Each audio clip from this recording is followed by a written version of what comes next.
Hi ಎಲ್ರಿಗೂ ನಮಸ್ಕಾರ. Welcome back to my channel Pranavi vlogs Kannada.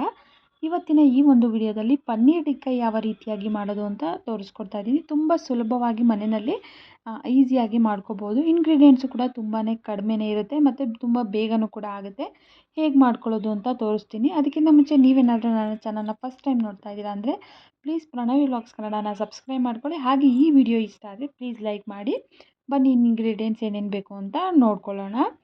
ಮೊದಲನೇದಾಗಿ ಪನ್ನೀರನ್ನು ತೊಗೊಂಡಿದ್ದೀನಿ. ನಾನೊಂದು 200 ಗ್ರಾಮಷ್ಟು ಪನ್ನೀರನ್ನ ತೊಗೊಂಡು ಅದನ್ನು ಸ್ವಲ್ಪ ಸೈಜು ದಪ್ಪದಾಗಿ ಕಟ್ ಮಾಡ್ಕೋಬೇಕಾಗುತ್ತೆ. ಅಂದರೆ ತುಂಬ ಸಣ್ಣ ಆದರೆ ಚೆನ್ನಾಗಿರಲ್ಲ. ಸೊ ದಪ್ಪದಾಗಿ ಈ ಥರ ಕಟ್ ಮಾಡ್ಕೊಂಡಿದ್ದೀನಿ. ಇನ್ನು ನೆಕ್ಸ್ಟ್ ಕ್ಯಾಪ್ಸಿಕಮ್ಮು ಮತ್ತು ಆನಿಯನ್ನು ಕೂಡ ಅಷ್ಟೇ ದಪ್ಪದಾಗಿಯೇ ಕಟ್ ಮಾಡ್ಕೋಬೇಕಾಗುತ್ತೆ. ಯಾಕಂದರೆ ಅದು ಕಡ್ಡಿಗೆ ಚುಚ್ಚೋದಕ್ಕೆ ತುಂಬ ಚೆನ್ನಾಗಿರುತ್ತೆ. ಎಷ್ಟು ದಪ್ಪ ಮಾಡ್ಕೋತೀವೋ ಅಷ್ಟು. ಇನ್ನು ಮಸಾಲೆ ಐಟಮ್ಸ್ ಏನೇನು ಬೇಕಂತ ಹೇಳ್ತೀನಿ ನೋಡಿ. ಇವಾಗ ಸ್ವಲ್ಪ 1 ಟೇಬಲ್ ಸ್ಪೂನಷ್ಟು ಕಸ್ತೂರಿ ಮೆಂತ್ಯ, 1/4 ಟೇಬಲ್ ಸ್ಪೂನಷ್ಟು ಅರಿಶಿನ ಮತ್ತು ಒಂದು ಅರ್ಧ ಟೇಬಲ್ ಸ್ಪೂನಷ್ಟು ಜೀರಿಗೆ ಮತ್ತು ಮೆಣಸಿನ ಪುಡಿನ ತೊಗೊಂಡಿದ್ದೀನಿ. 2 ಒಟ್ಟಿಗೆ ಪುಡಿ ಮಾಡ್ಕೊಂಡಿದ್ದೀನಿ. ಇನ್ನು ನೆಕ್ಸ್ಟ್ ಒಂದು ಅರ್ಧ ಟೇಬಲ್ ಸ್ಪೂನಷ್ಟು ಗರಂ ಮಸಾಲ, ಒಂದು 2 ಟೇಬಲ್ ಸ್ಪೂನಷ್ಟು ಕಡಲೆ ಹಿಟ್ಟು, ರುಚಿಗೆ ತಕ್ಕಷ್ಟು ಉಪ್ಪು ಮತ್ತು ಒಂದು 1 ಟೇಬಲ್ ಸ್ಪೂನಷ್ಟು ರೆಡ್ ಚಿಲ್ಲಿನ ತೊಗೊಂಡಿದ್ದೀನಿ. ಇನ್ನು ಶುಂಠಿ ಬೆಳ್ಳುಳ್ಳಿ ಪೇಸ್ಟು ಕೂಡ ಅಷ್ಟೇ ಒಂದು 2 ಟೇಬಲ್ ಸ್ಪೂನಷ್ಟು ಶುಂಠಿ ಬೆಳ್ಳುಳ್ಳಿ ಪೇಸ್ಟು, 1 ಕಪ್ಪಷ್ಟು ಮೊಸರನ್ನ ತೊಗೊಂಡಿದ್ದೀನಿ. ಇಲ್ಲಿ ಮೊಸರನ್ನೇ ತುಂಬ ಇಂಪಾರ್ಟೆಂಟ್ ಆಗೋದು, ಯಾಕಂದರೆ ಅದೇ ಫ್ಲೇವರ್ ಚೆನ್ನಾಗಿ ಬರುತ್ತೆ. ಸೊ ಹಾಗಾಗಿ ಮೊಸರನ್ನ ಸ್ವಲ್ಪ ಜಾಸ್ತಿನೇ ತೊಗೊಂಡಿದ್ದೀನಿ, 1 ಕಪ್ಪಷ್ಟು ಮೊಸರನ್ನ. ಇವಾಗ ಅದನ್ನೆಲ್ಲ ಮ್ಯಾಗ್ನೇಟ್ ಮಾಡ್ಕೊಳ್ಳೋಣ. ಒಂದು ಬೌಲಲ್ಲಿ ನಾನು ಮೊಸರನ್ನ ಹಾಕ್ಕೊಳ್ತಾ ಇದ್ದೀನಿ. ಮೊಸರು ಹಾಕಿ ಅದಕ್ಕೆ ಶುಂಠಿ ಬೆಳ್ಳುಳ್ಳಿ ಪೇಸ್ಟು ಮತ್ತು ಮಸಾಲೆ ಐಟಮ್ಸ್ ಎಲ್ಲ ಏನೇನು ತೊಗೊಂಡಿದ್ದೀನಿ ಎಲ್ಲ ಕೂಡ ಇದಕ್ಕೇ ಹಾಕಿ ಚೆನ್ನಾಗಿ ಮಿಕ್ಸ್ ಮಾಡ್ಕೋಬೇಕಾಗತ್ತೆ.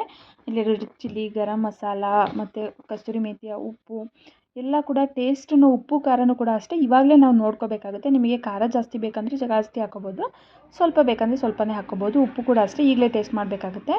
ಇನ್ನು ಕಡಲೆ ಹಿಟ್ಟು ಒಂದು 2 ಟೇಬಲ್ ಸ್ಪೂನಷ್ಟು ತೊಗೊಂಡಿದ್ದೀನಲ್ವ, ಇದನ್ನು ಚೆನ್ನಾಗಿ ಎಲ್ಲ ಮಿಕ್ಸ್ ಮಾಡ್ಕೊಳ್ಳೋಣ. ಕೈಯಲ್ಲಾದರೂ ಮಿಕ್ಸ್ ಮಾಡ್ಬೋದು ಅಥವಾ ಈ ರೀತಿ ಆದರೂ ಕೂಡ ಮಿಕ್ಸ್ ಮಾಡ್ಬೋದು. ಎಷ್ಟು ಚೆನ್ನಾಗಿ ಮಿಕ್ಸ್ ಮಾಡ್ತೀವೋ ಅಷ್ಟು ಚೆನ್ನಾಗಿ ಎಲ್ಲ ಪನ್ನೀರಿಗೆ ಹತ್ಕೊಂಡಿರುತ್ತೆ. ಇನ್ನು ಚೆನ್ನಾಗಿ ಮಿಕ್ಸ್ ಮಾಡ್ಕೊಂಡಾಯಿತು. ಇವಾಗ ಅದಕ್ಕೆ ನಾನು ಈರುಳ್ಳಿ ಮತ್ತು ಆನಿಯನ್ನು ಕೂಡ ಆ್ಯಡ್ ಮಾಡ್ಕೊತಾ ಇದ್ದೀನಿ. ಈರುಳ್ಳಿ ಆನಿಯನ್ನು ಕೂಡ ಆ್ಯಡ್ ಮಾಡ್ಕೊಂಡು ಇದನ್ನು ಕೂಡ ಅಷ್ಟೇ ಚೆನ್ನಾಗಿ ಮಿಕ್ಸ್ ಮಾಡ್ಕೊಡ್ತೀನಿ. ಇವಾಗ ಇದ್ರ ಜೊತೆಗೆ ಪನ್ನೀರು ಕೂಡ ಆ್ಯಡ್ ಮಾಡ್ಕೊತಾ ಇದ್ದೀನಿ. ನಾನು ಹೇಳ್ದಾಗೆ ಪನ್ನೀರು, ಕ್ಯಾಪ್ಸಿಕಮ್, ಆನಿಯನ್ನು ಎಷ್ಟು ದಪ್ಪದಾಗಿ ಕಟ್ ಮಾಡ್ಕೊಡ್ತೀವೋ ಅಷ್ಟು ಚೆನ್ನಾಗಿರುತ್ತೆ. ತಿನ್ನೋದಕ್ಕೆ ಟೇಸ್ಟ್ ಕೂಡ ಚೆನ್ನಾಗಿರುತ್ತೆ. ಇವಾಗ ಸ್ವಲ್ಪ ಮೇಲೆ ಲೆಮನ್ನ ಹಾಕೋತಾ ಇದ್ದೀನಿ. ಇದು ತೋರಿಸೋದು ಮಿಸ್ ಆಗಿತ್ತು. ಸೊ ಇವಾಗ ಆ್ಯಡ್ ಮಾಡ್ಕೊಂಡಿದ್ದೀನಿ.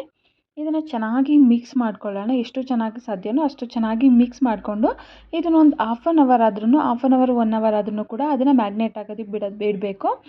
ಫ್ರಿಡ್ಜಲ್ಲಿ ಇಟ್ಟರು ಕೂಡ ತುಂಬ ಚೆನ್ನಾಗಿ ಎಲ್ಲ ಮಿಕ್ಸ್ ಆಗಿರುತ್ತೆ. ಅಥವಾ ಹೊರಗೂ ಕೂಡ ಹಾಗೆ ಇಡ್ಬೋದು. ನಾನೊಂದು ಅರ್ಧ ಗಂಟೆಯಷ್ಟು ಫ್ರಿಡ್ಜಲ್ಲಿ ಇಟ್ಟಿದ್ದೆ. ಇವಾಗ ಚೆನ್ನಾಗಿ ಎಲ್ಲ ಮಿಕ್ಸ್ ಆಗಿದೆ. ಇವಾಗ ಇದನ್ನು ಇನ್ನೊಂದು ಸರಿ ಎಲ್ಲ ಚೆನ್ನಾಗಿ ಮಿಕ್ಸ್ ಮಾಡಿಕೊಂಡು ಕಡ್ಡಿ ತೊಗೊಂಡು, ಈ ಸ್ಟಿಕ್ಕು ಕೂಡ ಹೊರಗಡೆ ಅಂಗಡಿನಲ್ಲೂ ಸಿಗುತ್ತೆ. ಅಥವಾ ಸ್ಟಿಕ್ ಇಲ್ಲ ಅಂತಂದರೆ ಮನೆಯಲ್ಲಿ ಈ ರೀತಿಯಾಗಿ ನೀವೇ ಮಾಡ್ಕೊಬೋದು. ಈ ಥರ ಏನಾದರೂ ಕಬ್ಬಿಣದ ತಂತಿ ಏನಾದರೂ ಇತ್ತಂದರೆ ಅದಕ್ಕೂ ಕೂಡ ನೀವು ಚುಚ್ಕೊಬೋದು. ಈ ರೀತಿ ಎಲ್ಲನೂ ಕೂಡ ಹಾಕ್ಕೊಂಡು ನಾನು ಒಂದು ತವ ಮೇಲೆ ಸ್ವಲ್ಪ ಎಣ್ಣೆ ಹಾಕೋತಾ ಇದ್ದೀನಿ. ತವ ಬಿಸಿ ಮಾಡ್ಕೊಂಡಿದ್ದೆ, ಅದಕ್ಕೆ ಸ್ವಲ್ಪ ಎಣ್ಣೆ ಹಾಕಿ ತವ ಮೇಲೆ ಇಟ್ಟು ಬೇಯಿಸ್ಕೊತಾ ಇದ್ದೀನಿ. ತುಂಬಾ ಚೆನ್ನಾಗಿರುತ್ತೆ. ಇಲ್ಲಿ ಹೋಟೆಲ್ಗಳಲ್ಲೆಲ್ಲ ಕಲರ್ ಚೇಂಜ್ ಇರುತ್ತೆ, ಬಟ್ ಅಲ್ಲಿ ಫುಡ್ ಕಲರ್ನ ಆ್ಯಡ್ ಮಾಡಿರ್ತಾರೆ. ನಾನಿಲ್ಲಿ ಫುಡ್ ಕಲರ್ನ ಹಾಕಿಲ್ಲ. ಸೊ ಹಾಗಾಗಿ ನಿಮಗೆ ವೈಟ್ ಅನ್ನಿಸ್ತಿದೆ. ಇದು ಚೆನ್ನಾಗಿ ಬೇಯಿಸ್ಕೊಂಡ್ಮೇಲೆ ಇದಕ್ಕೆ ಕೆಚಪ್ ಹಾಕ್ಕೊಂಡ್ರೆ ತುಂಬ ಚೆನ್ನಾಗಿರುತ್ತೆ ಟೇಸ್ಟು. ಸೊ ಇಲ್ಲಿ ನಾನು ಕಲರ್ ಆ್ಯಡ್ ಮಾಡಿಲ್ಲಲ್ಲ, ಹಾಗಾಗಿ ಈ ಥರ ವೈಟ್ ಅನ್ನಿಸ್ತಿದೆ ಅಷ್ಟೇ. ನಿಮಗೆ ಹೊರಗಡೆ ಎಲ್ಲಾದರೂ ತಿಂತೀರಾ ಅಂದರೆ ಕಂಪಲ್ಸರಿ ಫುಡ್ ಕಲರ್ನ ಆ್ಯಡ್ ಮಾಡೇ ಇರ್ತಾರೆ. ಯಾಕಂದರೆ ನಿಮಗೆ ಗೊತ್ತೇ ಇರಬೇಕು, ಇತ್ತೀಚಿನ ದಿನಗಳಲ್ಲಿ ಫುಡ್ ಕಲರನ್ನು ಬ್ಯಾನ್ ಮಾಡಿದ್ದಾರೆ. ಸೊ ಅದು ಆರೋಗ್ಯಕ್ಕೆ ಒಳ್ಳೆಯದಲ್ಲ ಅಂತ ಹೇಳ್ಬಿಟ್ಟು. ಸೊ ಹಾಗಾಗಿ ನಾನು ಕೂಡ ಏನು ಯೂಸ್ ಮಾಡಲ್ಲ, ಫುಡ್ ಕಲರು ಕೂಡ ಹಾಕಿಲ್ಲ.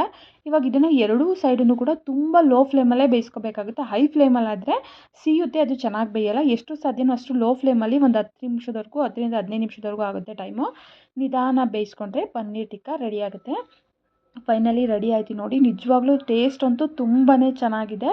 ಇದ್ರ ಮೇಲೆ ಇವಾಗ ಕೆಚಪ್ ಹಾಕ್ಕೊಂಡು ತಿನ್ಬೋದು. ತುಂಬಾ ಚೆನ್ನಾಗಿರುತ್ತೆ. ಐ ಹೋಪ್ ಈ ಒಂದು ವಿಡಿಯೋ ಇಷ್ಟ ಆಗಿದೆ ಅನ್ಕೋತೀನಿ. ಈ ರೆಸಿಪಿ ಇಷ್ಟ ಆದರೆ ಪ್ಲೀಸ್ ನನ್ನ ಚಾನಲ್ನ ಸಬ್ಸ್ಕ್ರೈಬ್ ಮಾಡ್ಕೊಳ್ಳಿ. ಹಾಗೆ ಪ್ಲೀಸ್ ಲೈಕ್ ಮಾಡಿ, ಸಬ್ಸ್ಕ್ರೈಬ್ ಮಾಡಿ, ಹಾಗೆ ಶೇರ್ ಮಾಡಿ. ವಿಡಿಯೋ ನೋಡಿದಂಥವ್ರೆಲ್ಲರಿಗೂ ಕೂಡ ತುಂಬಾ ಥ್ಯಾಂಕ್ಸ್.